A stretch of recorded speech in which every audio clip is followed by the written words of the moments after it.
वादी कश्मीर में दर्जे हरारत में गिरावट आई है। पुलवामा में बीती रात से हुई बारिश की वजह से किसानों के चेहरे पर मुस्कुराहट लौट आई है।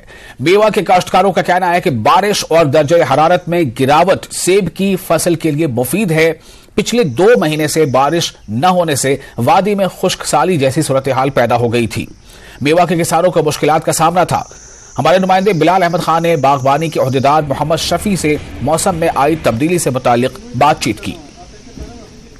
जो कल से जो मौसम में तब्दीली देखी गई है, बारिशें शुरू हुई है और दर्जे हरारत में भी कमी आई है, तो कितना मुफीद है ये फ्रूट के लिए, खासकर सेब के लिए? देखते हैं कि पिछले 1-2 महीने से जो ड्राई स्पेल चलता आ रहा था, उससे जो हमारे बागों पे बुरे असरात होने लगे थे। सबसे पहले हम अगर देखें कि जितना भी हमारे पास फ्रूट था, जिन ऑर्चर्ड्स में हमारे पास इरिगेशन की सुविधा नहीं थी या इरिगेशन की फैसिलिटी नहीं थी, फ्रूट का साइज़, फ्रूट का कलर, इस पे असरात हो रहे थे। नंबर 2, हमने देखा कि बहुत सारे बागों में हमने देखा कि जो हमारे फ्रूट था, इस पर सन सिकाल्ड या जिसको हम बोले सनबर्न आ रहा था, तो हमारे पास बहुत सारी शिकायतें आ रही थी। अल्लाह का शुक्र है कि आपने देखा कि आज रात को ठीक ठाक कुछ इलाकों में ठीक ठाक बारिशें हुई है। अगर आज का देखोगे, आज रात यहाँ हम इस वक्त राजपुरा के इलाके में है, यहाँ पे हम देख रहे हैं कि बारिश ठीक ठाक हुई है।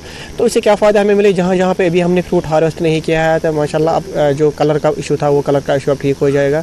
कलर हमें अब ठीक ठाक आएगा इसमें। नंबर 2, कुछ जगहों पे जहाँ पे साइज़ का इशू था, अब साइज़ में भी फ़र्क पड़ेगा, क्योंकि अभी 10-15 या 20 दिन यहाँ पे हम अभी हार्वेस्ट करने जा रहे हैं। अभी 20 दिन है हार्वेस्ट करने में, तो कलर में भी इम्प्रूवमेंट आ जाएगी और हमारे साइज़ में भी फ्रूट होगी। दैट मीन्स अगर हम देखेंगे क्वालिटी पे आप हमारा पॉजिटिव असर आएगा, इंशाल्लाह हमारी रेट भी बढ़ जाएगी। हमने देखा कि इस बार जो बालाई इलाके हैं, खासकर गुलमर्ग के एरिया में बर्फबारी भी हुई, दर्जे हरारत में भी कमी आई।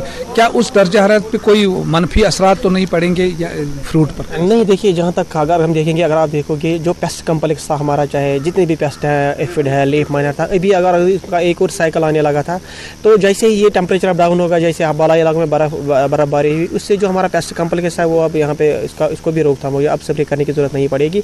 अगर हम देखेंगे जो अब जो टेम्परेचर कम हो रहा है, उससे हमारे फ्रूट इंडस्ट्री पे इस टाइम असर नहीं पड़ेगा, क्योंकि अब तो विंटर्स आने लगे हैं, तो इस टाइम के नेगेटिव या कम टेम्परेचर से कोई ज़्यादा फर्क हमें नहीं पड़ेगा।